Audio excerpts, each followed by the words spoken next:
Hello, this is Tara Galliano, sexual empowerment coach at Rediscovering My Body. This is my YouTube channel, Rediscovering My Body. If you like this video, please subscribe below, and thank you so much for joining me today. So I'm going to be speaking about asking. So in my life, I never learned how to ask for what it is that I wanted. I learned the fear of rejection because I didn't know how to ask.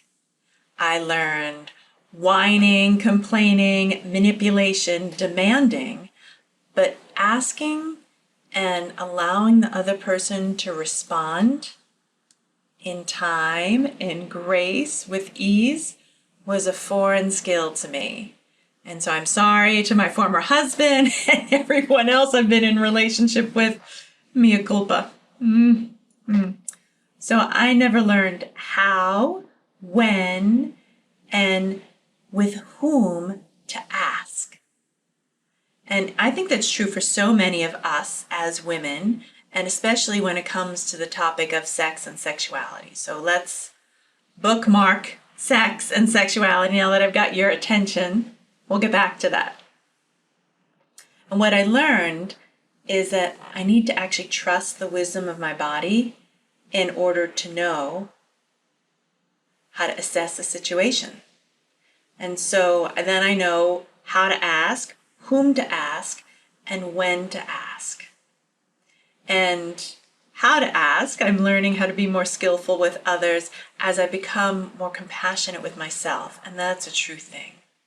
Because when I'm not compassionate and loving to myself, I'm really not very skillful with others. So I'm learning. And when I trust my body, I make better decisions because I have better information. So, and I'll say more about that as well. So in my childhood, I was molested by a family friend.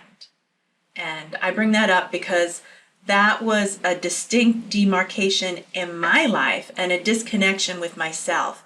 And it essentially skewed my ability to judge and stunted my ability to discern. So those were broken and offline for me.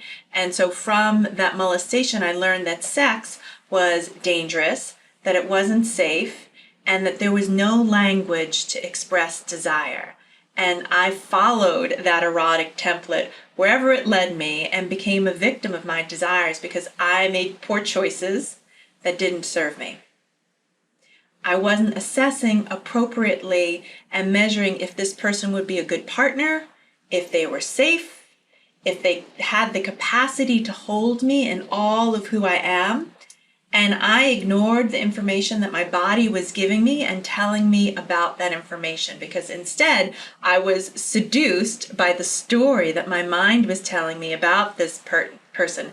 They're handsome, they'll make a good lover, they'll make a good partner, etc., etc., etc. Story and body ignored. And so my mind was stuck in this loop of this broken erotic template. And it was not a good way to live because I never felt truly safe. I never felt truly held. I never felt like I could truly relax into my relationship, which was a big bummer. And in my long-term marriage of 25 years, I actually developed an autoimmune response because I was not listening to my body and trusting, and I didn't feel safe. So I may have felt aroused, which is another story, but that's because of my erotic template that was attracted to anger. I thought anger was powerful. I thought anger was sexy. And I thought the suppression and expression of rage was really powerful. And that felt sexy to me. And that just made me feel very, very unsafe. I learned that when I trust my body, I feel safe because I know how to measure and assess whom to ask, when to ask, and how to ask. And I just never learned that as a child, and certainly not in any of my intimate relationships, especially when it came to sex. And so when I began to recognize that I needed to measure my partner, and when I say measure, I mean the energetic quality of that person, the characteristics of that person, how they show up in their truth, how they embody their truth, how they are in their integrity, and do they have the skills to respond to me in the way that I want them to respond? Do they have the capacity to fulfill my requests that I'm asking? And oftentimes it was the capacity that was impaired in my partners because of their own immaturity. And I wore rose-colored glasses thinking that I could see and knowing all of who they are and all of who they were becoming, but I didn't see them for who they were today. And so it was story, right? Story of who they're becoming and the reality of this is who they're at, this is where they're at today. And the reality check, as my body would tell me the truth, because it always does, and the sure thing, I would always get all the facts. And so what I needed to learn was to put my mind in check and allow my body to give me all of the information that was valuable and truthful for me. So here's the didactic part, because here's a lesson that I learned in 4 parts. So the first part is that you need to assess whether your life partner, your sexual partners are safe. And if they are, yay for you! That's a huge win.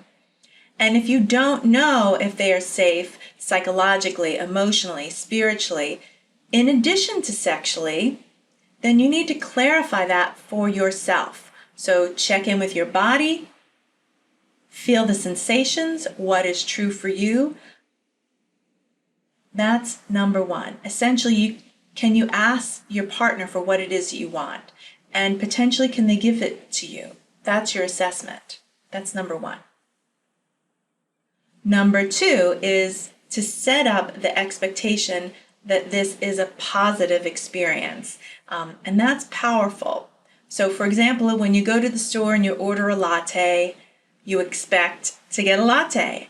And that is a positive expectation. And occasionally the latte is not going to be made because the espresso machine is broken. And how often does that happen, right? Not very often. But the expectation is positive that your request will be fulfilled. And I invite you that as you engage in this exploration of asking for what it is that you desire and really speak your truth, that you set up the framework of positive expectation that your request will be met. And number 3 is that you will get what you want when you ask with kindness, clarity, and precision. And that leads me to step number 3, which is always speak about the specific behaviors so they know what you want and it's concrete. And you may be desired to be touched at your neck. And so you may make a request. When you touch me softly here with your fingertips on the right side of my neck, it feels so delicious. Would you please do that again? Yum. And so is that clear? Yes. And is it specific? Yes. Is it kind? Of course. And then your partner can agree, or they can actually disagree. I don't really feel like it right now. And that's okay because you're giving them choice. And you can ask again another time. And that brings me to point number 4. And this is the critical piece. This is where most couples get stuck. This is the most important point out of all 4, so pay attention. So maybe your partner didn't feel like it at the time, and does that make you wrong? No, that just gives you more information. Perhaps they were tired. They just walked in from work, and that gives you information on how to assess that person at that time. And step number 4 is to repeat. Next time, ask again for what you want kindly, because that is the only pathway forward. Because if we don't ask, we assume. And repeatedly assuming, especially around sex and sexuality, is so dull. It gets so boring when you always make assumptions. When every touch becomes a demand for intercourse and there's no asking for what it is that you desire, well, that's like leaving money on the table, because the sexiest thing you can do is to ask for what it is that you desire. invite your partner to engage in your desires by asking. Ask with kindness, ask with certainty, ask with precision, because this is so sexy. Negotiating the process is incredibly sexy. And when you slow down enough to enjoy this process, and you know that the words that you're using to speak your desires are all part of the foreplay, that's hot. Most lovers, they want to please their partners. And your lover's probably not any exception. And they almost always want to give you what you want. And they want you to experience more pleasure. They just may not know how. So asking very clearly your request is sexy. Asking really kindly is so sexy. Try it. So number 1 is to assess the person with whom you're making the request. Will they be able to give you what you want? Number 1. Number 2 is to set up the positive expectation that you're going to get what you want. Yes. And number 3 is to make your request kind, clear, and specific. Specific is important. And number 4, that you ask repeatedly. Don't rely on those assumptions.